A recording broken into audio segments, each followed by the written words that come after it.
Chapter 56. Saat senja pada hari berikutnya, Bai Xiaon dan yang lainnya masih ngebut. Kadang-kadang, mereka akan mencoba menggunakan sleep gear transmisi mereka, tetapi tidak pernah berhasil melakukan kontak dengan sekte tersebut. Untungnya, mereka punya banyak pil obat. 7 pembudidaya klan Luochen Bai Xiaon telah membunuh memiliki semua tas memegang. Meskipun sumber daya di dalamnya tidak pada tingkat yang sama dengan apa yang tersedia di Spirit Stream Sect, pada saat seperti ini, itu lebih dari cukup. Dengan pil obat untuk mendukung mereka, Du Lingfei dan Hou Yunfei bersemangat tinggi. Dengan luka-luka mereka terkendali, mereka berhasil melanjutkan sepanjang malam. Bai Xiaon gemetar ketakutan sepanjang waktu. Angin sepoi-sepoi atau daun gemerisik akan menyebabkan keringat keluar di dahinya. Jantungnya terasa tegang, dan matanya benar-benar merah. Dia juga masih sakit karena perkelahian, yang sering membuatnya menggertakkan giginya karena rasa sakit. Bukan karena rasa sakit itu tak tertahankan. Sebenarnya, itu sama sekali tidak sesuai dengan rasa sakit yang dia rasakan saat mengolah teknik Forever Life yang abadi. Yang mengganggunya adalah pemandangan darah dan luka yang sebenarnya, dan ketakutan bahwa itu akan memburuk dan akhirnya menjadi mengancam jiwa. Dia tidak bisa membantu tetapi meringis dalam kecemasan saat memikirkannya. Kembali sebelum semua ini dimulai, Du Lingfei pasti akan mengejeknya untuk itu, dan kurang memikirkannya daripada sebelumnya. Tapi sekarang, semuanya berbeda, dan pandangan hangat bisa dilihat di matanya saat dia terus menghiburnya. Tidak masalah. Jangan takut, Junior Brother Bai. Luka ini terlihat buruk, tetapi tidak mengancam jiwa. Jangan bergerak, aku akan menaruh beberapa salep obat lagi. Melihat Bai Xiaon meringis kesakitan meskipun bahaya kritis yang mereka alami menyebabkan Du Lingfei diam-diam tersenyum. Di dalam senyum itu ada banyak emosi yang tidak dapat didefinisikan. Dia tahu betapa Bai Xiaon takut mati, dan pengetahuan itulah yang membuatnya begitu tersentuh dan terguncang sehingga dia kembali. Bahkan, dia bahkan merasa seolah-olah ada keberanian superlatif yang bersembunyi di suatu tempat di dalam dirinya. Keberanian itu bisa melahirkan sosok dengan urat baja, yang merupakan sesuatu yang tidak akan pernah bisa dilupakannya. Dengan Du Lingfei terus-menerus menghiburnya, Bai Xiaon mulai merasa lebih dan lebih senang dengan dirinya sendiri, dan mulai merasakan bahwa mengambil risiko yang mematikan seperti itu jelas merupakan hal yang tepat untuk dilakukan. Setelah semua, itu mengakibatkan Du Lingfei yang cantik memperlakukannya dengan hangat secara tiba-tiba. Ketika Hou Yunfei melihat apa yang terjadi, dia memandang dengan mata tersenyum. Menimbang bahwa mereka semua melarikan diri untuk hidup bersama, itu wajar bahwa perasaan hangat akan berkembang di antara mereka semua, dan bahwa mereka akan menjadi lebih dekat. Saudara Junior Bai, Suster Junior Du, katanya, nadanya serius, jika kita bisa kembali ke sekte hidup-hidup, maka aku akan ingat kebaikan yang telah kamu perlihatkan padaku selama sisa hidupku. Jika kita bisa kembali. Ekspresi kerinduan muncul di mata Du Lingfei, tapi dia dengan cepat menghela nafas dan menatap Bai Xiaon. Rasa sakit bangkit di hatinya ketika dia menyadari bahwa peluang mereka bertiga kembali hidup sangat kecil. Bai Xiaon semakin terdiam. Waktu berlalu. 2 hari berlalu, di mana mereka bertiga berlanjut bersama hampir tanpa istirahat. Upaya berulang untuk menggunakan sleep giok mereka semua berakhir dengan kegagalan. Cedera Hou Yunfei menjadi lebih serius, seperti halnya Du Lingfei, yang wajahnya menjadi semakin pucat. Lambat laun, bahkan kemampuan mental mereka merosot. Hou Yunfei menghela nafas, menoleh ke Bai Xiaon dan Du Lingfei dan berkata, sayang sekali kita tidak bisa hanya bersembunyi di suatu tempat dan cuaca badai, tetapi kita benar-benar perlu mendapatkan kata kembali ke sekte. Tentu saja, jika perhitungan aku benar, upacara klan Luochen akan segera berakhir, dan begitu itu terjadi, ahli pendirian yayasan mereka akan datang setelah kita. Tidak peduli bagaimana kita berusaha bersembunyi darinya, kita akan terbunuh di balik bayang-bayang keraguan. Pada titik inilah wajah Bai Xiaon tiba-tiba berkedip. Meraih Du Lingfei dan Hou Yunfei, dia melompat ke parit terdekat dan berjongkok. Du Lingfei dan Hou Yunfei keduanya memiliki ekspresi yang sangat serius di wajah mereka, dan mereka segera menghentikan obrolan apapun. Sebelum banyak waktu berlalu, seberkas cahaya muncul di udara di atas, yang sebenarnya adalah kabut darah. Di dalam kabut adalah anggota klan Luochen di tingkat 8 Ki kondensasi, yang melihat sekeliling dengan hati-hati ke segala arah. Namun, karena Bai Xiaon telah memimpin kelompok itu untuk bersembunyi, mereka tidak memperhatikan, dan anggota klan Luochen melanjutkan ke kejauhan. Jantung Bai Xiaon berdebar kencang saat dia melihat kultivator menghilang. Matanya benar-benar merah, dan dia hampir ingin melompat keluar dan menyerang pria itu. Namun, dia tidak bisa melakukan itu kecuali dia yakin dia bisa membunuhnya. Jika tidak, anggota lain dari klan Luo Chen mungkin muncul. Mereka sudah menyusul, berkata Du Lingfei, mendesah. Dia menatap Bai Xiaon dan ragu-ragu, seolah-olah ada sesuatu yang ingin dia katakan padanya. Namun, sebelum dia bisa, dia meraih tangannya dan mulai berlari lagi. Mereka bertiga tidak mengatakan apa-apa saat mereka melanjutkan. Mereka merasa seolah-olah semuanya membebani mereka, menghancurkan hati mereka. Bayangan kematian menjulang di atas mereka lebih besar dari sebelumnya, mengancam untuk mengkonsumsinya sepenuhnya. Masih ada harapan. Tiba-tiba Ho Yunfei berkata, meskipun Patriark Klan Luo Chen adalah seorang pembudidaya yayasan, jauh di luar kita dalam hal budidaya, pembentukan mantraannya harus memiliki batas. Patriark Klan Ho, aku juga seorang kultivator pendirian yayasan, dan aku pernah cukup beruntung melihat formasi mantra keamanan yang dia buat. Itu bisa menempuh jarak 5.000 km, dan membutuhkan penyegelan node mantra tertentu sebelumnya. Mata Du Lingfei berkilau ketika dia menjawab, itu tua Brother Hou, maksudmu meskipun formasi Mantera telah ditetapkan sebelumnya oleh Patriarka Klan Luo Chen, bahkan jika melebihi 5.000 km, itu tidak akan terlalu banyak. Tepat, Hou Yunfei menyatakan. Oleh karena itu, semakin jauh kita dapatkan dari Klan Luo Chen, semakin besar kemungkinan slip batu giok kita akan bekerja. Jika kita bisa mendapatkan berita kembali ke sekte, mereka pasti akan mengirim seseorang untuk menyelamatkan kita. 5.000 km, Yibai Xiaon bergumam, menggertakkan giginya. Dengan kecepatan kita saat ini, itu akan memakan waktu 8 atau 9 hari lagi untuk mencapai perbatasan. Saat mereka melanjutkan, mereka dipaksa untuk bersembunyi di banyak kesempatan ketika anggota klan Luo Chen mendekati. Namun, setiap kali, kemampuan luar biasa Bai Xiaon untuk merasakan bahaya membuat mereka tetap aman. Mempertimbangkan bagaimana dia berjaga-jaga, dan fakta bahwa dia menarik Du Lingfei dan Hou Yunfei bersamanya saat mereka melarikan diri, Bai Xiaon semakin lelah, wajahnya semakin pucat. Cedera Hou Yunfei dan Du Lingfei terus memburuk, dan sebagai hasilnya, kecepatan mereka menderita. Akhirnya mencapai titik di mana Bai Xiaon hampir membawa keduanya.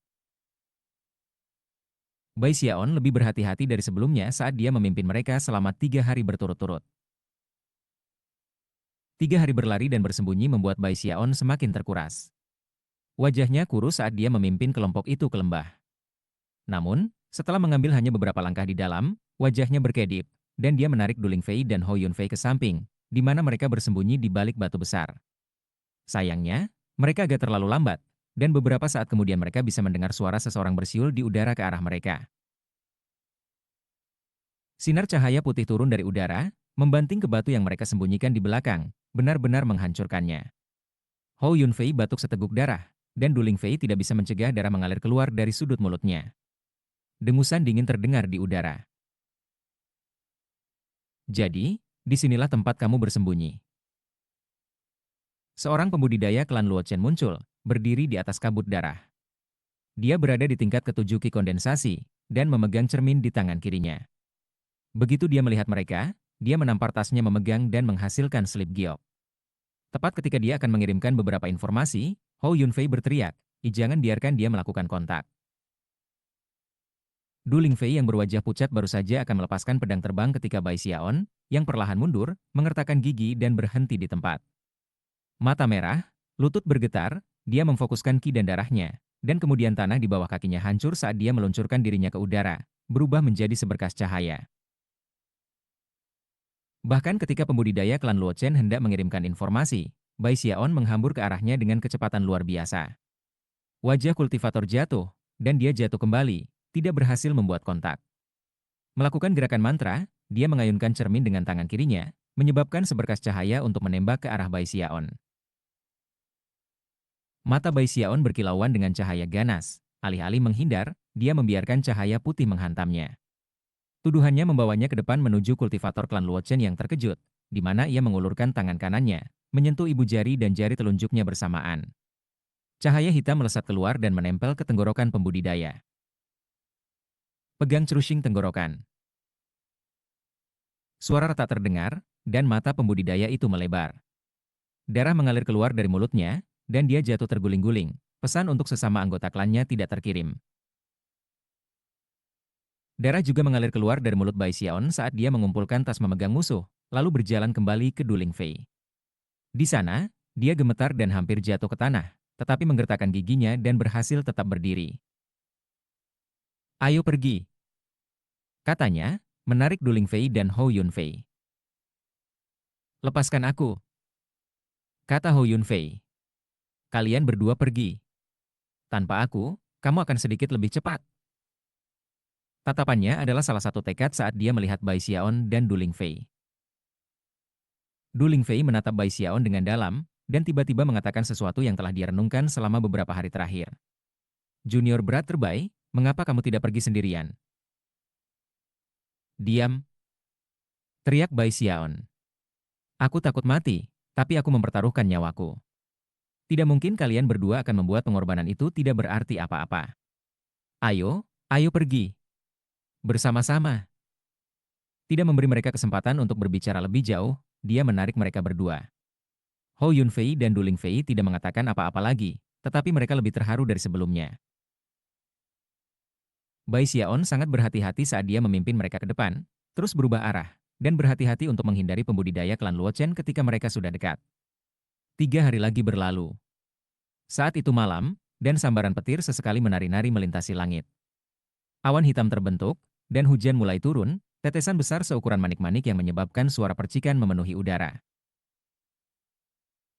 Itu mulai menjadi sangat dingin, menyebabkan Duling Fei dan Hou Yunfei menggigil, wajah mereka hanya semakin pucat. Rasa gugup mencengkeram hati Bai Xiaon.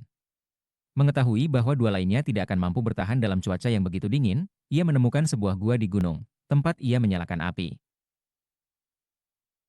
Setelah menyegel pintu masuk gua untuk memastikan cahaya api tidak merembes keluar, dia duduk bersila di seberang Duling Fei dan Hou Yunfei.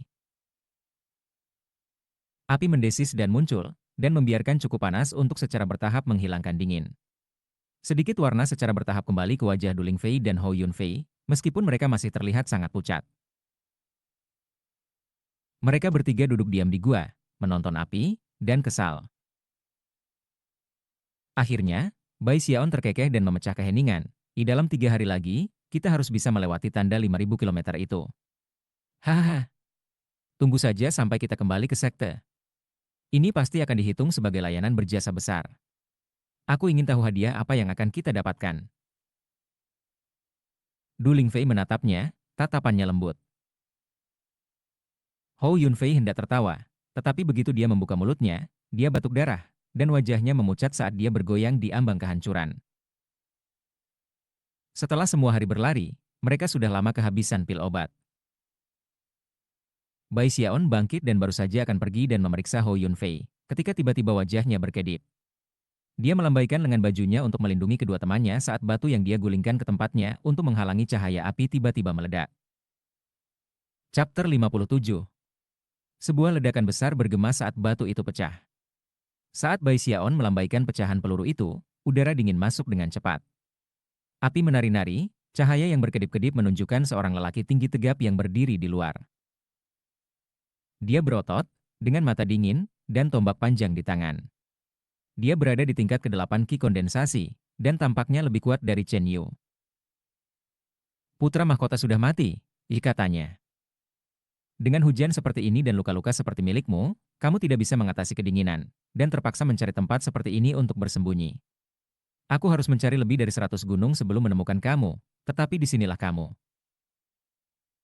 Bahkan ketika kata-kata itu masih meninggalkan mulut pria itu, mata Bai Xiaon berkobar dengan kegairahan saat dia beraksi.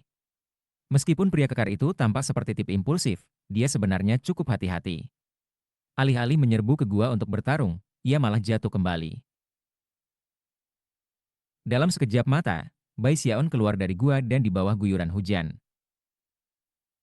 Jelas, pria kekar itu tidak berniat untuk benar-benar bertarung, dan sepenuhnya berfokus pada pertahanan. Itu menyebabkan hati Bai Xiaon mulai berdebar. Dia mendapatkan perasaan yang sangat buruk, namun dia menggertakkan giginya dan mengabaikan kemungkinan cedera saat dia maju ke depan dalam serangan gila. Embusan angin dingin bertiup ke dalam gua, memadamkan api. Hou Yunfei berusaha untuk bangkit, tetapi kemudian batuk seteguk darah lagi.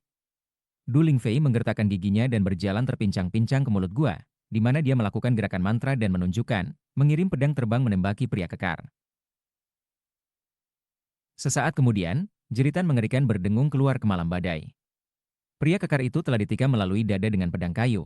Namun, pada saat sebelum meninggal, dia melemparkan tombaknya, yang sebagian menusuk ke paha kanan Bai Xiaon. Pria kekar melotot ke Bai Xiaon. Mengerang, dia berkata, "Jika kamu tidak akan bisa pergi, putra mahkota akan segera datang." Kemudian dia batuk seteguk darah, dan kepalanya merosot mati. Wajah Bai Xiaon pucat, dan dia gemetaran. Untuk membunuh pria itu secepat mungkin, dia telah mengambil banyak energi sehingga luka-lukanya semakin memburuk. Nyeri menjalari kaki kanannya, dan ketika dia melihat ke bawah, dia melihat tombak itu masih tertanam di dagingnya. Dia juga basah oleh air hujan, yang bercampur dengan darah mengalir ke tanah. Dia merasa setengah beku sampai mati. Du Lingfei terhuyung-huyung, dan ketika dia melihat kakinya, dia mulai menangis. Dia mengulurkan tangan, meraih tombak, dan dengan hati-hati menariknya keluar dari kakinya. Bagi Bai Xiaon, rasanya seperti daging dan tulangnya terkoyak. Dia gemetar, tetapi menahan diri untuk tidak berteriak. Kata-kata sekarat lawannya, ditambah fakta bahwa pria itu jelas-jelas telah mencoba untuk membeli waktu, menyebabkan hatinya tenggelam lebih rendah daripada sebelumnya. Dia bahkan bisa merasakan fluktuasi dalam angin yang mengatakan kepadanya bahwa tidak akan lama sebelum anggota yang lebih mengejar anggota klan Luo Chen muncul. Du Lingfei melemparkan lengannya ke bahunya, dan mereka berdua berhasil kembali ke gua. Bai Xiaon menyimpan tombak. Kembali di gua, Bai Xiaon mulai terengah-engah. Kaki kanannya sakit, tapi untungnya tombak itu tidak menusuk tulang. Setelah mengikat lukanya, dia masih bisa merasakannya, tetapi mengingat bahaya fana yang mereka alami, itu bukan masalah besar. Kita harus pergi. Klan Luo Chen bisa muncul kapan saja. Mengambil napas dalam-dalam, Bai Xiaon perlahan bangkit. Dia menatap Hou Yunfei, dan melihatnya berbaring di sana, berjuang untuk bernafas. Hari-hari pelarian mereka seperti siksaan, dan ia kehilangan kemampuannya untuk menjaga agar lukanya tetap terkendali. Du Lingfei pucat dan pudar. Lorong kinya telah terluka parah, dan beberapa bahkan telah terputus. Itu adalah perjuangan yang luar biasa baginya untuk muncul dan membantu Bai Xiaon dalam pertarungan sebelumnya, dan sekarang yang bisa dia lakukan hanyalah menatapnya. Dalam kegelapan malam badai, matanya tampak sangat indah. Junior Bruder Bai, katanya lembut. Lupakan kami. Kamu jauh lebih cepat sendiri. Pergi. Dari samping, Hou Yunfei berjuang ke posisi duduk. Melihat lelah di Bai Xiaon, dia mengangguk setuju. Mata Bai Xiaon memerah ketika dia berkata, kita bisa keluar dari area 5.000 km hanya dalam 3 hari. Teman-teman, tutup M. Sebelum dia bisa menyelesaikan kalimatnya, Hou Yunfei memotongnya. Junior Bruder Bai, kamu melarikan diri dan menyampaikan kabar kepada sekte adalah kesempatan terbaik yang Sister Junior Du dan aku miliki. Bai Xiaon tertawa getir. Dia bukan anak berusia 3 tahun yang percaya kebohongan seperti itu. Dia tahu bahwa bahkan jika dia melarikan diri dan menyampaikan berita kepada sekte, pada saat ada orang yang datang untuk membantu, Hou Yunfei dan Du Lingfei sudah akan mati. Melihat bahwa Bai Xiaon tampaknya bertekad untuk tetap, Hou Yunfei mulai tertawa. Baik. Jika aku mati, maka kamu akan pergi, kan? Getaran mengalir melalui Bai Xiaon saat dia menyadari bahwa Hou Yunfei mengaduk sedikit energi spiritualnya seolah-olah untuk menghancurkan lorong kinya sendiri. Hou Yunfei menatapnya dengan tenang dan melanjutkan, Junior Brother Bai, apakah kamu akan pergi, atau tidak? Bai Xiaon sangat menderita dan patah hati. Dia mengambil beberapa langkah mundur, emosi campur aduk di wajahnya saat dia menatap Hou Yunfei dan Du Lingfei. Embusan angin meniup sehelai rambut Du Lingfei di wajahnya. Dia menyelipkannya di belakang telinganya dan menatap Bai Xiaon. Meskipun wajahnya pucat, entah bagaimana, dia terlihat lebih cantik dari sebelumnya. Suaranya lembut, dia bergumam, aku harap, jika ada kehidupan lain setelah ini, bahwa aku akan memiliki kesempatan untuk bertemu kamu lagi. Junior Bruder Bai. Kamu harus tetap hidup. Segera Bai Xiaon mendengar kata-kata, tetap hidup. Getaran keras mengalir melalui dia, dan dia merasa seolah-olah dia telah dipukul di dada oleh palu. Melihat panjang lagi pada Duling Fei dan Ho Yun Fei, dia akhirnya berbalik dan berjalan keluar dari gua, tidak yakin apa yang sebenarnya dia rasakan di dalam. Sesaat kemudian, dia melaju kencang melewati malam yang berangin. Melihat bahwa Bai Xiaon akhirnya memilih untuk pergi, Ho Yun Fei menghela nafas lembut. Du Lingfei menyaksikannya pergi, mengucapkan yang terbaik di hatinya. Dia benar-benar berharap bahwa dia dapat membuat waktu mengalir terbalik, bahwa dia dapat kembali ke waktu ketika dia pertama kali bertemu Bai Xiaon. Segalanya hening sesaat, tetapi kemudian Ho Yun Fei dan Du Lingfei tiba-tiba melihat ke arah Bai Xiaon, dan wajah mereka berkedip. Basis kultivasinya meletus dengan kekuatan, energi spiritual internalnya melonjak keluar, bahkan menyebabkan air hujan terdistorsi. Dia seperti obor yang menyala terang pada malam gelap yang bahkan dingin yang dibawa oleh hujan tidak bisa menghilangkannya. Bahkan seseorang yang sangat jauh akan dapat merasakannya. Petir berliku-liku melintasi langit ketika pembudidaya klan Luo Chen dari beberapa arah yang berbeda tiba-tiba merasakan Bai Xiaon. Mata Chen Heng berkilauan saat dia melihat ke arah peningkatan kekuatan. Bai Xiaon berkedip bergerak, terbang di lereng gunung melewati gua. Saat dia terbang, Du Lingfei dan Ho Yun Fei bisa mendengarnya membisikkan sesuatu kepada mereka. Aku akan mendapatkan perhatian mereka. Kalian berdua menemukan cara untuk melarikan diri. Ayo, pergi. Air mata mulai mengalir di wajah Du Lingfei ketika hatinya babak belur oleh gelombang emosi yang luar biasa. Ho Yun Fei juga terguncang. Pada saat yang sama, Bai Xiaon meledak dengan kecepatan luar biasa saat ia memilih arah yang berbeda untuk melarikan diri.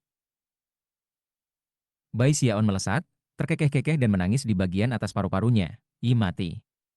Mereka mati. Klan Luo Chen, aku tidak bisa memusnahkan kalian semua, tetapi Spirit Stream Sekte pasti akan datang dan membunuh kalian semua. Dia tampaknya menuju ke arah yang akan dengan cepat mengarah keluar dari area 5.000 km. Lebih jauh lagi, dari cara dia berteriak, tampak jelas bahwa kedua rekan senegaranya sudah mati, dan bahwa dia histeris. Bahkan jika dia mungkin mati dalam usahanya, dia akan keluar dan menyampaikan kabar kepada sekte itu, untuk memastikan bahwa balas dendam telah terjadi. Chen Heng langsung menyadari apa yang terjadi, dan wajahnya berkedip. Meskipun dia tidak bisa memastikan apakah Bai Xiaon melakukan suatu tindakan, dia bisa mengatakan bahwa, berdasarkan kecepatannya saat ini, dia bisa berhasil. Chen Heng jelas tidak berani bertaruh dengan nasib sekte dengan mengabaikan ancamannya. Dia segera mengirimkan pesan ke pembudidaya klan Luo Chen lainnya. Semua orang membunuhnya. Bahkan jika teman-temannya tidak mati, mereka pasti terluka parah. Kita bisa melacak mereka setelah kita membunuh yang ini. Semua pembudidaya klan Luo Chen menembak melalui hujan dengan kecepatan tinggi menuju Bai Xiaon. Petir jatuh dan hujan turun. Kembali dalam kegelapan gua di gunung, Du Lingfei mengertakkan gigi dan menyeka air mata dari pipinya. Kemudian, matanya mulai bersinar dengan tekad. Dia tahu bahwa satu-satunya cara untuk menyelamatkan Bai Xiaon adalah melarikan diri dari area 5.000 km dan menyampaikan kabar kepada sekte. Dia menatap Ho Yun Fei, yang matanya berkedip dengan tekad yang sama seperti miliknya. Jangan khawatir tentang aku, Yi katanya. Mari kita berpisah. Siapapun di antara kita yang keluar pertama dapat membawa bantuan dari sekte untuk menyelamatkan junior brother Bai. Mereka berdua mengambil napas dalam-dalam dan kemudian berlari keluar ke hujan, berpisah dan menuju kedua arah yang berbeda, menyerukan semua kekuatan yang bisa mereka kelola. Mereka sudah diambang kehancuran, tetapi dengan kekuatan kemauan yang kuat, mereka berhasil melampaui batas tubuh mereka.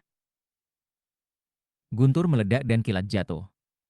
Bai Xiaon melaju kencang secepat yang dia bisa. Dia sudah kehilangan sensasi di kaki kanannya, dan matanya merah.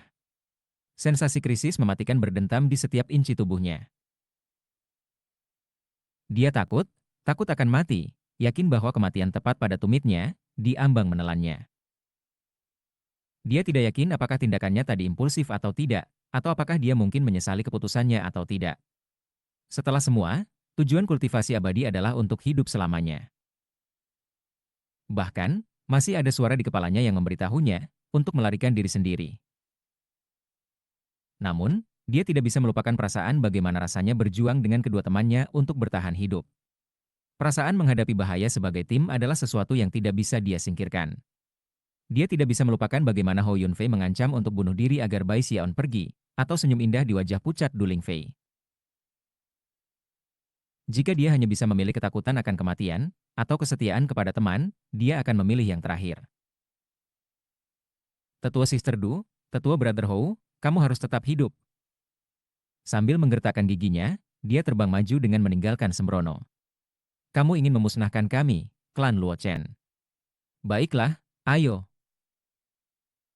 Mata Bai Xiaon bersinar dengan amarah buas, seperti binatang sangkar yang siap bertarung untuk hidupnya. Chapter 68. Bai Xiaon adalah tipe orang yang suka menemukan kesenangan dalam apapun. Sekarang dia telah menemukan kegembiraan menjadi saudara muda dari pemimpin sekte. Dia tidak bisa lebih bahagia. Dia melangkah di sepanjang jalur gunung sekte sampai dia melihat kantor misi di kejauhan. Bersihkan tenggorokannya, dia meluruskan pakaiannya dan menganggap udara anggota senior dari sekte itu. Menjulurkan dagunya, dia menggenggam tangannya di belakang punggungnya dan melenggang maju. Kantor misi adalah salah satu tempat tersibuk di sekte ini, dan hari ini kantor itu penuh sesak seperti biasa. Keributan para murid sekte luar datang dan pergi bisa terdengar dari jarak yang cukup jauh. Ketika Bai Xiaon tiba, dia berdiri di sana dengan senyum penuh belas kasih di wajahnya, melihat sekeliling pada semua murid sekte luar. Hampir segera setelah dia muncul, orang-orang memperhatikan, dan para murid terdekatnya, yang berada di tengah membahas berbagai topik yang berkaitan dengan misi, tiba-tiba menganga. Itu sekte Paman Bai. Salam, sekte Paman Bai. Menggenggam tangan ke arahnya, mereka memanggil, salam, sekte Paman Bai. Setelah mendengar mereka, lebih banyak orang melihat ke atas, dan segera, hampir semua murid sekte luar di daerah itu saling berpegangan tangan untuk memberi salam. Sambil bersorak gembira mendengar semua orang memanggilnya sekte Paman Bai, dia berjalan maju, tersenyum, tangan tergenggam di belakang punggungnya saat dia berkata, terus bekerja dengan baik, semuanya. Para murid sekitarnya memandangnya dengan iri dan mulai bergumam di antara mereka sendiri. Wow, sekte Paman Bai adalah saudara muda pemimpin sekte.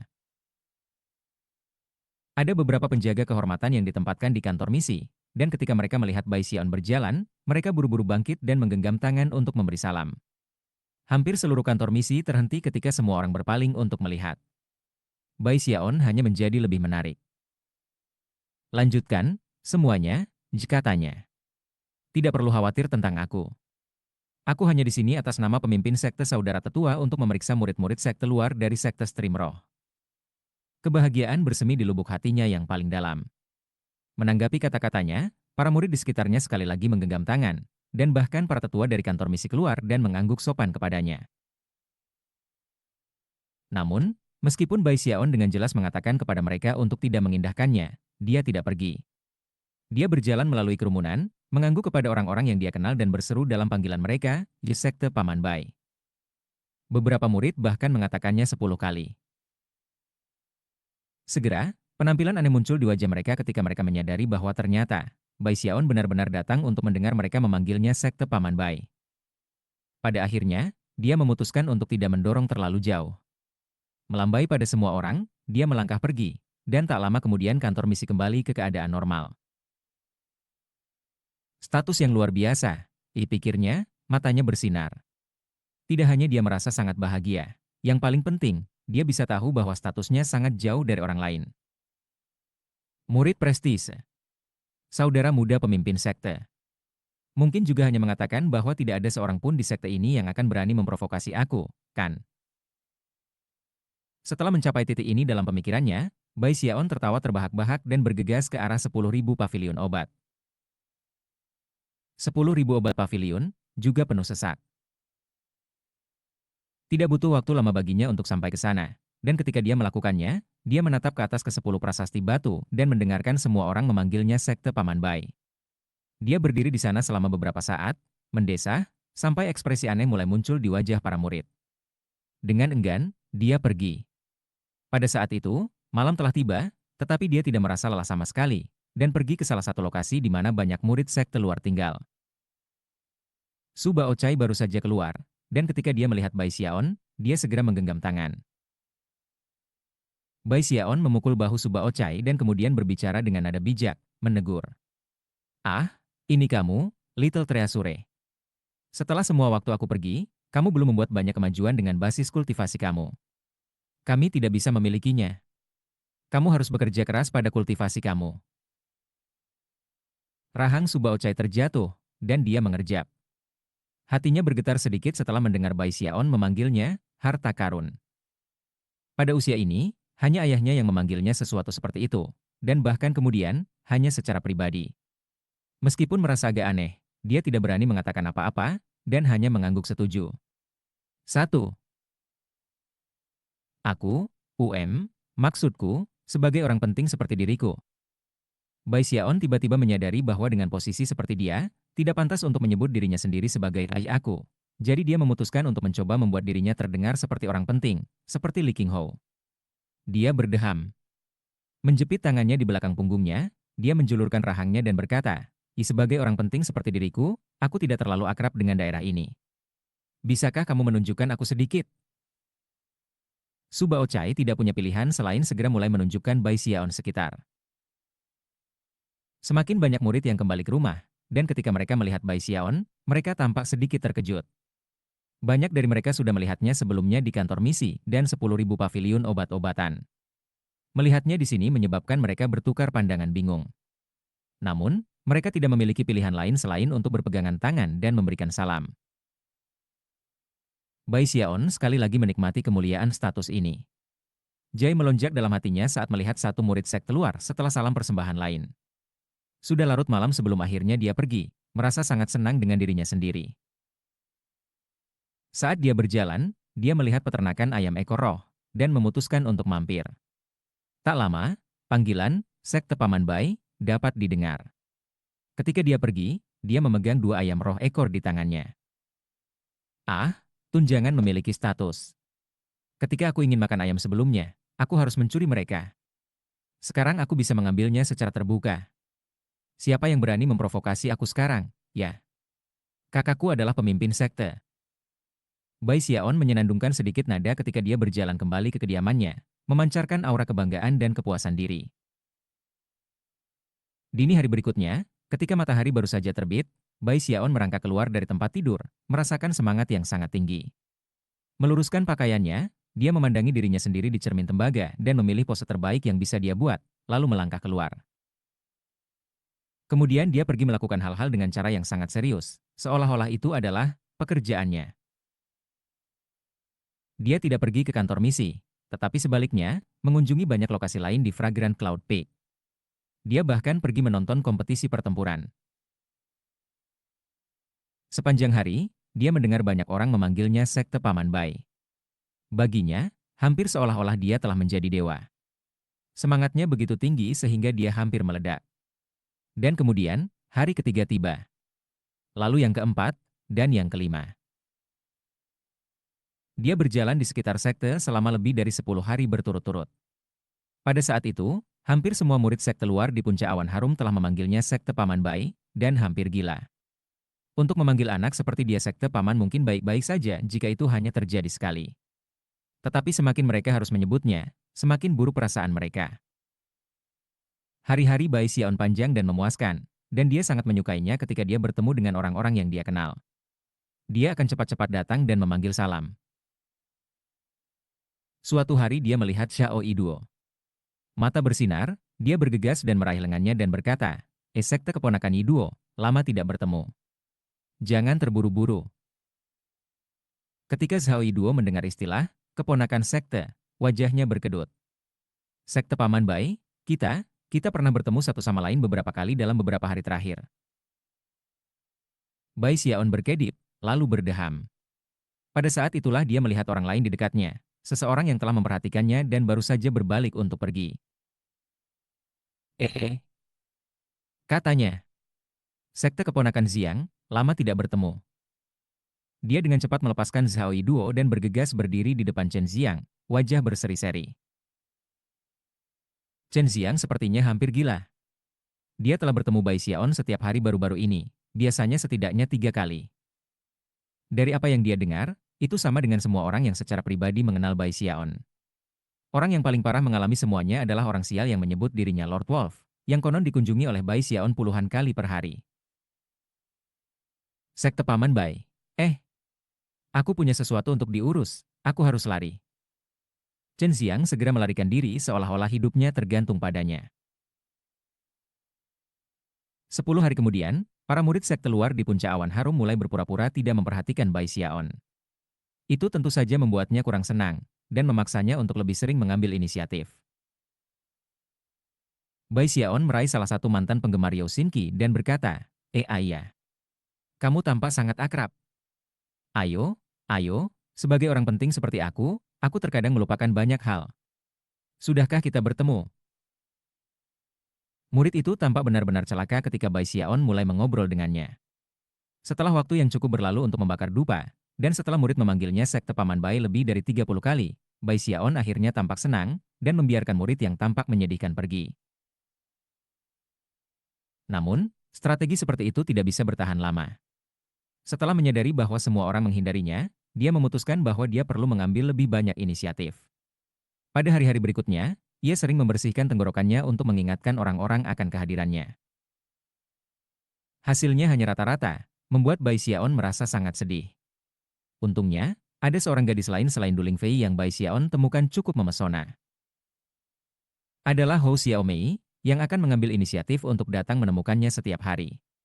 Tidak perlu baginya untuk membersihkan tenggorokannya. Dia sangat antusias sehingga dia hampir tidak bisa berdiri diam di depannya, dan akan mengikutinya berkeliling dengan cepat dan memanggilnya sekte paman. Para murid sekte luar lainnya merasa agak sakit ketika mereka melihat itu, tetapi Bai Xiaon senang. Beberapa waktu yang lalu, Bai Xiaon telah memberinya beberapa pendidikan tentang kura-kura kecil misterius Peak Fragrant Cloud. Dia masih memuja kura-kura kecil itu, dan pada satu kesempatan ketika dia berjalan-jalan dengan Bai Xiaon, dia bertanya kepadanya apa pendapatnya tentang kura-kura kecil itu. Kura-kura kecil. Dia misterius dan tak terduga. Dia secara alami berbakat, dan dalam sejarah 10.000 tahun Spirit Stream Sect, dia adalah sosok yang jarang terlihat, muluk. Dia seperti awan putih di langit yang cerah, seseorang yang dapat dilihat oleh semua orang. Pada akhirnya, dia terbatuk datar. Setelah mengucapkan kata-kata muluk seperti itu, Bai Xiaon harus bekerja keras untuk tidak hanya berkata kepada Hou Xiaomei bahwa dia adalah kura-kura kecil. Namun, dia masih bertekad untuk menemukan waktu ketika dia menjadi fokus dari semua perhatian untuk memberitahu Hou Xiaomei tentang identitasnya yang agung. Aku merasakan hal yang sama, jawab Hou Xiaomei, matanya berkilauan cerah. Aku sudah memberitahu banyak orang bahwa kura-kura kecil itu tidak menyadari imbalan materi. Dia mengejar dao kedokteran, dan tidak khawatir dengan masalah duniawi. Dia benar-benar seperti awan putih di langit yang cerah. Untuk sementara, ada banyak desas-desus bahwa Bai Xiaon adalah kura-kura kecil. Namun, rumor itu akhirnya dibantah. Semua orang punya ide tentang apa yang mereka pikir seperti kura-kura kecil itu, dan itu pasti bukan Bai Xiaon. Fakta bahwa Hou Xiaomei merespon sedemikian rupa tidak benar-benar mendaftar ke Bai Xiaon. Dia saat ini memikirkan salah satu dari 5 wanita cantik di tepi selatan, Yao Xinqi. Aku ingin tahu bagaimana rasanya mendengar terpilih bangga seperti Yao Xinqi memanggilku sekte paman. Pikirnya. Gagasan belaka membuatnya bersemangat, dan sejak hari itu, ia mulai mencari Yao Xinqi tanpa henti. Seperti kata pepatah, semuanya datang kepadanya yang menunggu. Suatu hari, dia mendongak dan kebetulan melihat Yao Xinqi melayang di udara dengan sutra terbang biru. Sekte keponakanku, Xinqi, ia teriaknya.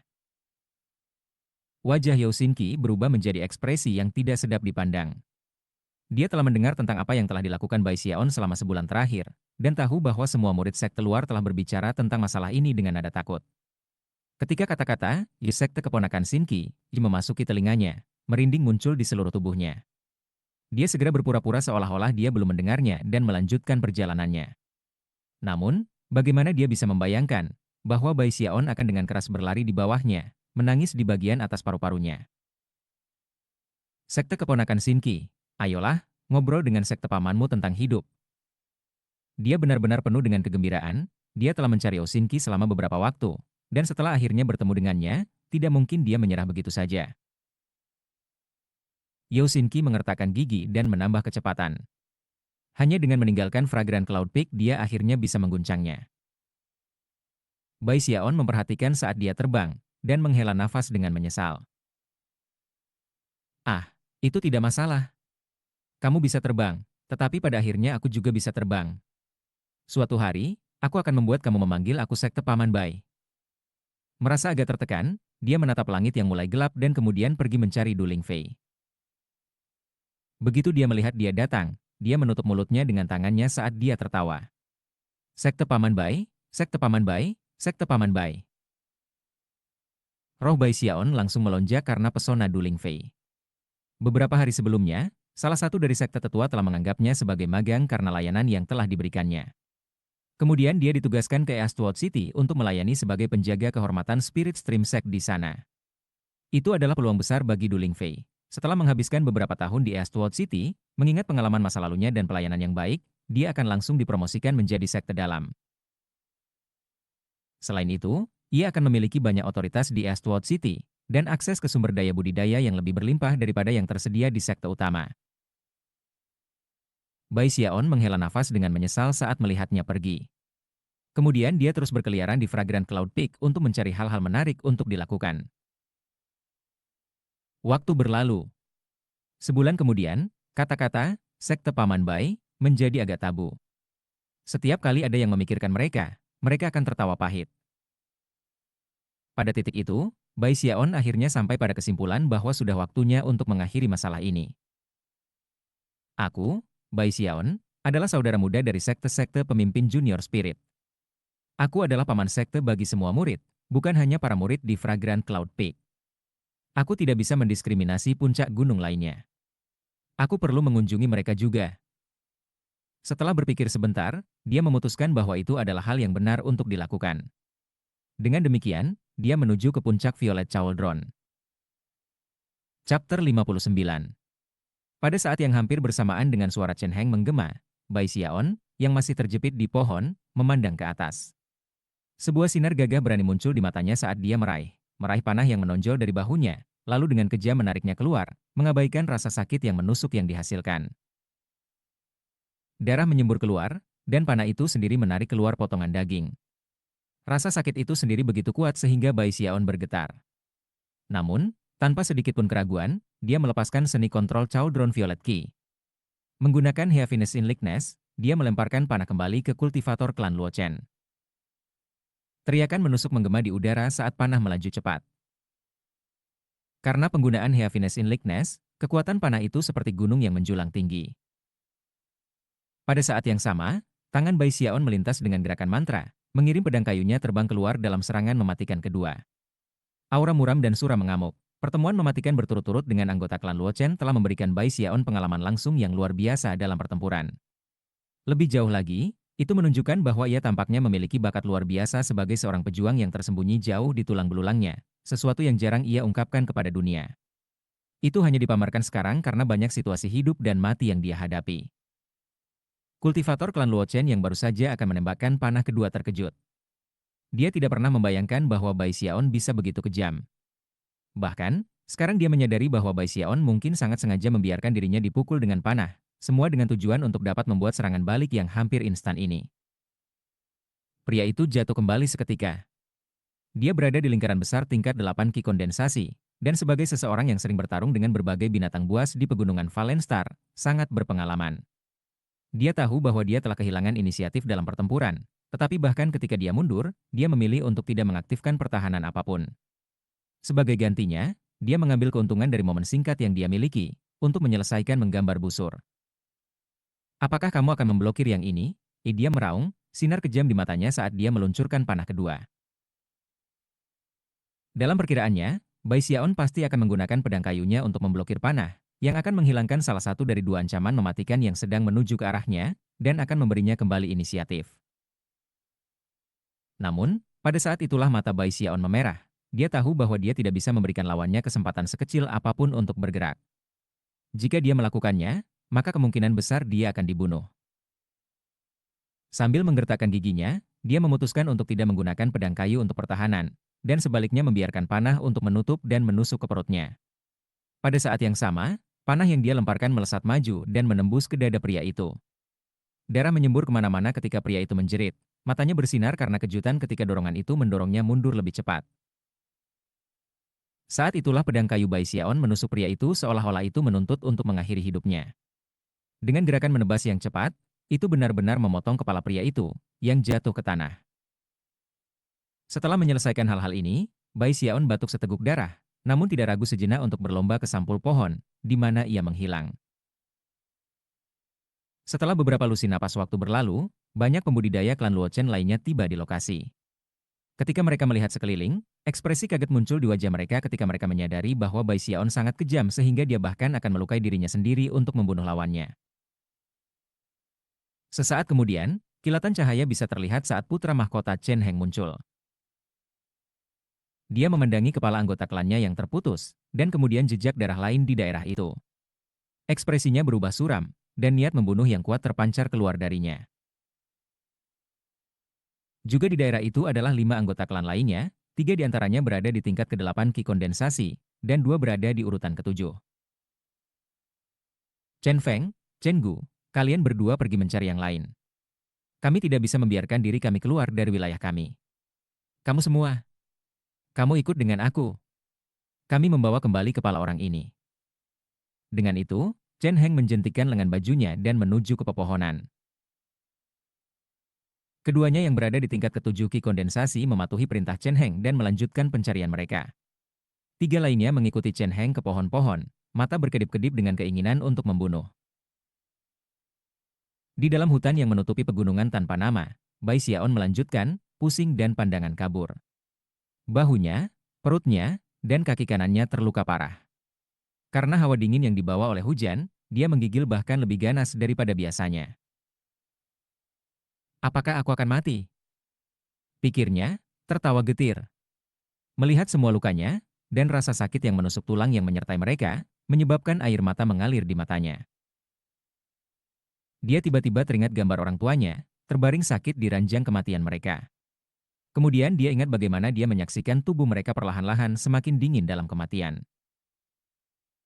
Mungkin saat itulah dia mulai takut akan ide kematian. Aku ingin hidup, pikirnya. Dia menyeka air mata dari wajahnya dengan lengan kirinya, lalu mengertakkan giginya yang dingin dan sakit saat dia melaju menyusuri hutan. Dia tidak tahu di mana tepatnya dia berada, juga tidak punya rencana tentang apa yang harus dilakukan. Hanya ada satu pikiran di kepalanya. Aku harus tetap hidup. Sebenarnya ketakutannya akan kematianlah yang tampaknya memberinya kekuatan tanpa akhir, dan membuatnya terus berjalan saat ia melaju sepanjang malam yang penuh badai. Perlahan-lahan, dia menyadari bahwa setelah semua pertempuran, basis kultivasinya mulai bergerak, dan dia sebenarnya tidak terlalu jauh dari menerobos ke tingkat ke-7 Ki kondensasi. Akhirnya, matahari menjadi terlihat di kejauhan, dan ketika sinar cahaya menembus dedaunan, mereka memantul dari tetesan hujan yang jatuh, menciptakan pemandangan yang indah. Chen Heng dan 3 pembudidaya klan Luochen lainnya mengikutinya dengan kecepatan tinggi. Wajah Chen Heng tumbuh semakin tidak sedap dipandang ketika dia menyadari bahwa tambang mereka, meskipun terluka parah, bergerak sangat cepat melalui hutan sehingga mereka tidak membuat kemajuan dalam mengejar ketinggalan. Setelah mengikutinya sepanjang malam, mereka masih tidak tahu persis di mana dia berada. Selanjutnya, hujan memastikan bahwa bukti perjalanannya dengan cepat terhanyut. Terlepas dari kenyataan bahwa mereka berasal dari klan pembudidaya di pegunungan Valenstar, yang sering berburu binatang buas di hutan, mereka masih tidak dapat melacaknya. Baiklah, mari kita berpisah, kata Chen Heng melalui gigi yang terkatup. Dia terluka, jadi dia tidak akan bisa lari lama. Kamu bertiga, tinggal terpisah sekitar 300 meter. Saat kamu menemukannya, jangan bertunangan. Kirimi aku pesan segera. Dengan itu, 3 anggota klan lainnya mengangguk dan menuju ke arah yang berbeda. Waktu berlalu. Keesokan harinya, Bai Xiaon benar-benar lelah dan mencapai batasnya. Jika bukan karena fakta bahwa dia berlari untuk hidupnya, dia akan lama runtuh. Bibirnya kering dan pecah-pecah, wajahnya kuyu, langkahnya melambat. Setelah melanjutkan untuk waktu yang dibutuhkan dupa untuk membakar, wajahnya tiba-tiba berkedip ketika dia melihat gerakan kabur ke kanan. Namun, tidak ada yang menyerangnya. Sebaliknya, sosok itu langsung mundur. Itu adalah pria muda berwajah panjang, salah satu dari 3 anggota klan Luochen yang telah menyebar untuk mencarinya. Bahkan ketika pemuda itu jatuh kembali, dia mengeluarkan slip batu giok yang dia tekan untuk mengirim pesan. Wajah Bai Xiaon tenggelam, dan dia mendorong maju ke dalam hutan lebih cepat dari sebelumnya. Pemuda berwajah panjang itu memperhatikannya. Bai Xiaon menakutinya, dan bahkan ketika dia berdebat apakah akan segera mengejar atau tidak, dia melihat dua sosok melaju ke arahnya dari kejauhan, dan ekspresinya cerah. Mereka adalah dua anggota klan lainnya, dan jauh di kejauhan, dia bahkan bisa melihat Chen Heng. Berdasarkan seberapa cepat mereka bergerak, dua anggota klan lainnya akan tiba sekitar 10 napas waktu. Chen Heng sedikit lebih jauh, dan akan membutuhkan sekitar 20 napas untuk tiba. Pemuda berwajah panjang itu mulai tertawa terbahak-bahak. Tanpa ragu-ragu lagi, dia menyalakan basis kultivasinya, secara bersamaan memanggil banyak lapisan perisai. Dia juga menampar tasnya untuk menghasilkan pedang panjang. Itu adalah pedang besar, lebih dari 2 meter, dengan penampilan kuno dan kasar. Pria muda itu mengangkatnya, dan kemudian mengayunkannya ke udara, menyebabkan suara siulan keluar dari ketajaman bilahnya. Niat membunuh berkedip di matanya, dan dia tersenyum ganas saat dia menembak Bai Xiaon dengan kecepatan tinggi. Membunuh terpilih dari Spirit Stream Sekte pasti akan menyenangkan. Jauh lebih lucu daripada membunuh para pembudidaya nakal acak. Sambil tertawa, dia menebas pedang di udara, menyebabkan seberkas cahaya pedang terbang keluar, disertai dengan suara seperti angin yang deras. Dia kemudian melakukan gerakan mantera dengan tangan kirinya dan mengarahkan jarinya keluar, menyebabkan bola api berukuran kepalan tangan menembak ke arah Bai Xiaon. Meskipun hujan turun, bola api itu meledak dengan panas yang menyengat ketika menembus udara. Getaran mengalir di Bai Xiaon, dan ketika dia berbalik untuk melihat ke belakang, niat membunuh berkedip di matanya.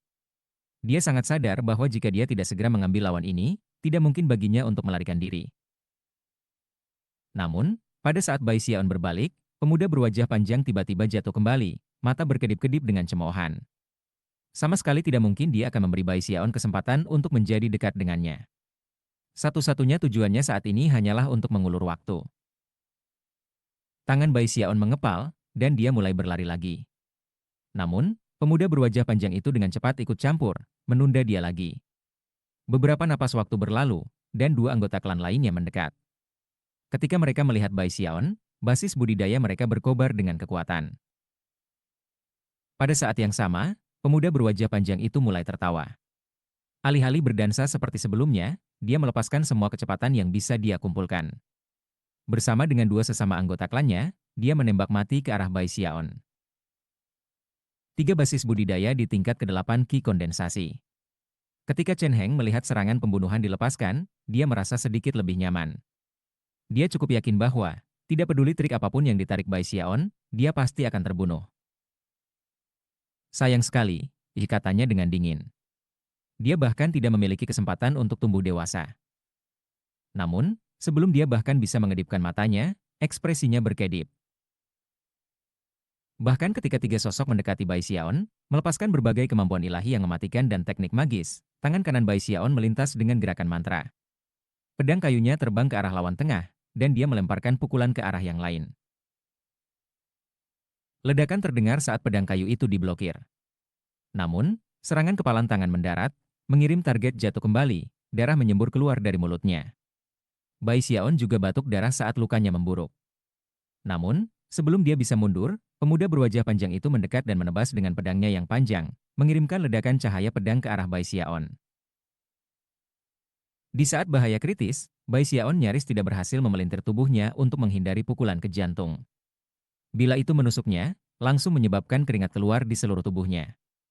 Dia menggigil, dan pada saat yang sama, pemuda berwajah panjang itu mulai tertawa. Kemudian, tepat ketika dia hendak menarik pedangnya kembali, Bai Xiaon mengulurkan tangan dan meraih pedangnya, lalu menarik dirinya maju ke bawah ke gagang. Itu adalah harga yang harus dibayar, tetapi itu menempatkannya tepat di depan pemuda berwajah panjang itu, yang kulit kepalanya kesemutan begitu keras hingga rasanya seperti meledak. Perasaan tiba-tiba tentang krisis mematikan yang mematikan menerpa dirinya. Tepat ketika dia akan menjatuhkan pisau dan melompat ke belakang, cahaya hitam muncul di tangan kanan Bai Xiaon saat dia meraih leher pemuda itu. "Kamu," kata pemuda itu, matanya melebar. Sebelum dia bisa mengatakan sepatah kata pun, suara retak terdengar.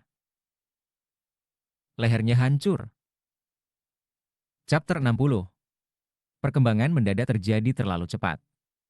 Dalam waktu yang dibutuhkan percikan untuk terbang dari sepotong batu, jumlah pembudidaya yang berada di tingkat ke-8 Ki kondensasi berkurang dari 3 menjadi 2. Dua yang tersisa terengah-engah, tetapi memiliki sedikit waktu untuk merenungkan masalah ini, dan terus menuju Bai Xiaon. Darah mengalir keluar dari sudut mulutnya ketika dia terbang kembali, membanting ke pohon dan secara bersamaan menarik pedang besar itu dari dadanya. Dia dengan cepat menebas pedang di salah satu dari dua lawan yang tersisa. Namun, targetnya dengan gesit menghindar ke samping, memungkinkan rekannya untuk mendekat, di mana tangan kanannya melintas dengan gerakan mantra, dan kekuatan luar biasa meledak. Sebuah ledakan bergema saat Bai Xiaon dikirim terbang di udara, darah menyembur kemana-mana. Pakaiannya sekarang benar-benar basah oleh darah ketika dua pembudidaya klan Luochen memakainya. Tampaknya ini adalah situasi yang tidak menguntungkan, tetapi Bai Xiaon belum menyerah. Dia sangat ingin hidup. Mengaum, dia melakukan gerakan mantra, memanggil tombak panjang, kapak besar, dan dua pedang terbang. Menggunakan Violet Ki Cauldron Control Art, ia mengirim senjata menebas dengan kejam ke arah musuhnya. Wajah kedua pembudidaya klan Luochen jatuh. Mereka dengan cepat melepaskan teknik magis, menyebabkan kabut hitam tak terbatas muncul. Boom terdengar, dan perangkat magis yang baru saja diluncurkan Bai Xiaon berantakan ke tanah. Pada saat yang sama, Bai Xiaon sendiri terhuyung mundur, darah tumpah dari mulutnya. Saatnya untuk mengakhiri. Untuk ketiga kalinya, kedua pembudidaya menyerang. Saat kekuatan basis kultivasi mereka meletus, sepertinya mereka akan menjatuhkan Bai Xiaon setiap saat. Tetap hidup, katanya dengan suara serak, sinar kegilaan di matanya. Aku harus tetap hidup. Energi spiritual internalnya berkelap-kelip di ambang tergagap sepenuhnya, tetapi dia mengeluarkan raungan, dan semua kekuatan yang telah dia bangun selama bertahun-tahun penanaman, kekuatan yang telah meresap ke lorong-lorong dan tulang kinya, meledak seperti ratusan aliran sungai. Rumble. Sampai pada titik ini dalam pertempuran, Bai Xiaon belum meminta sisa-sisa energi spiritual ini. Tetapi sekarang, pada saat bahaya yang kritis ini, dia melakukannya. Mereka mengalir ke lorong ki utama, dan dalam sekejap mata, telah berubah menjadi sungai besar. Saat itu mengalir melalui tubuhnya, suara seperti drum berdebar meledak di dalam dirinya. Pada saat yang sama, fluktuasi basis kultivasi dari tingkat ke-7 ki kondensasi tiba-tiba meletus. Ketika dua lawannya, yang berada di tingkat ke-8 ki kondensasi, tiba-tiba merasakan fluktuasi basis kultivasi datang darinya. Wajah mereka berkedip karena kaget dan tidak percaya. Membuat terobosan di tengah pertempuran. Bagaimana? Bagaimana itu mungkin? Ketika mereka tersentak kaget, Bai Xiaon mendongak, dan matanya bersinar terang. Gelombang kekuatan spiritual tidak bisa menyembuhkan luka-lukanya, tetapi itu bisa menghidupkannya kembali dari keadaan lesu, dan memberinya satu kesempatan lagi untuk keluar dari situasi hidup-hidup. Dia melompat maju ke arah dua pembudidaya klan Luochen, yang berteriak dengan ketakutan ketika cahaya hitam menutupi tangan kanannya, dan pencengkeram tenggorokan tenggelam. Suara retak terdengar ketika salah satu lawannya, tidak bisa mengelak, ditarik ke arah tangan kanan Bai Xiaon. Hampir seolah-olah beberapa kekuatan tak terlihat menyeretnya ke Bai Xiaon, yang dengan singkat menghancurkan lehernya. Temannya memandang, kulit kepalanya kesemutan karena syok. Ketika Bai Xiaon berbalik untuk menatapnya, pria itu menjerit, matanya bersinar ketakutan ketika ia jatuh ke dalam retret. Putra mahkota, selamatkan aku. Ini adalah satu-satunya anggota klan yang masih hidup di tingkat ke-8 ki kondensasi, berteriak minta tolong. Saat ini, Chen Heng masih 90 meter jauhnya. Melihat apa yang terjadi, dia menderu dengan marah. Apakah kamu ingin mati? Bai Xiaon bahkan tidak memandangnya. Dia langsung menunjukkan gerakan mantra dengan tangan kanannya dan menunjukkan. Segera, perangkat sihir yang jatuh di daerah itu mulai bergetar, dan kemudian mengeluarkan suara gemuruh ketika mereka merasakan Bai Xiaon memanggil mereka.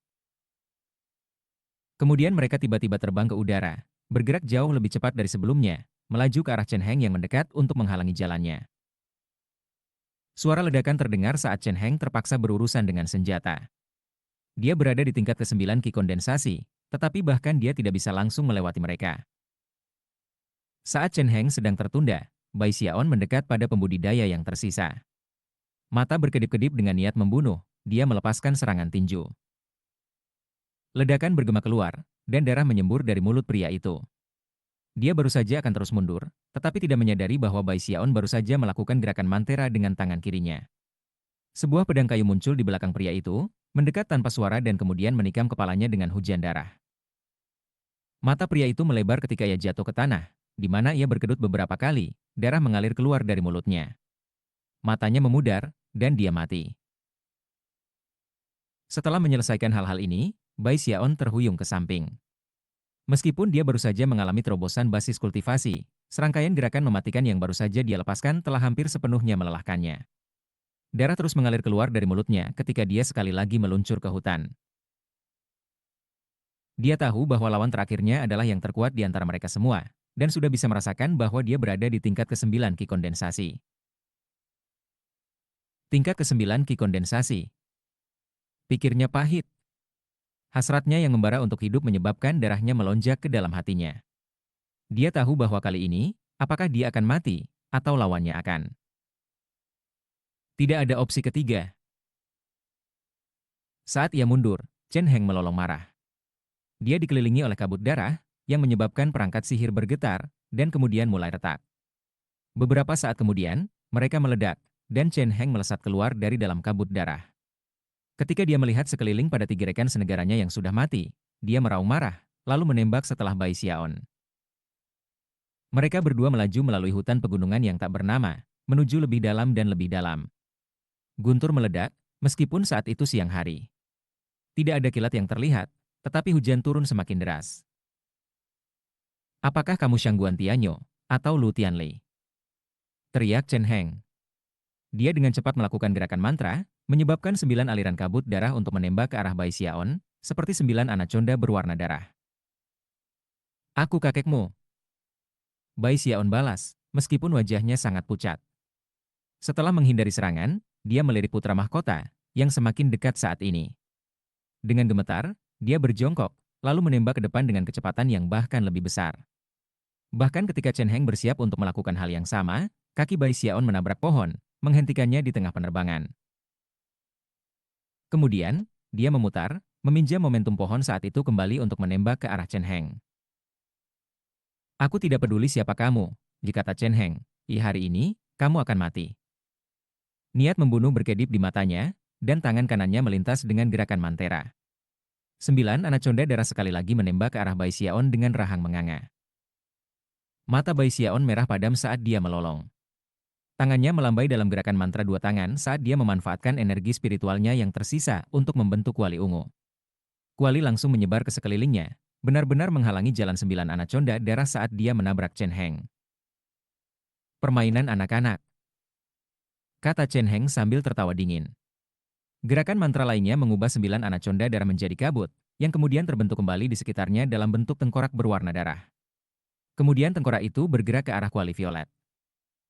Ledakan besar terdengar ketika kuali violet retak dan kemudian meledak. Tengkorak kabut darah secara signifikan rusak, tetapi tetap utuh. Setelah tabrakan, kuali runtuh mengungkapkan Bai Xiaon, yang melesat keluar dari sisa-sisa fragmen menuju kabut di bawahnya. Pada saat yang sama, mata Chen Heng berkedip.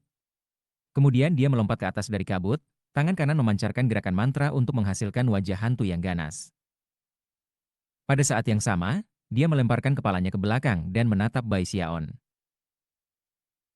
Mata mereka bertemu, dan kemudian mereka saling membanting, yang satu menggunakan tinju, yang lain dengan telapak tangan. Cahaya hitam menyala ketika unding Iron Skin beraksi untuk memenuhi teknik magis aneh yang merupakan wajah hantu.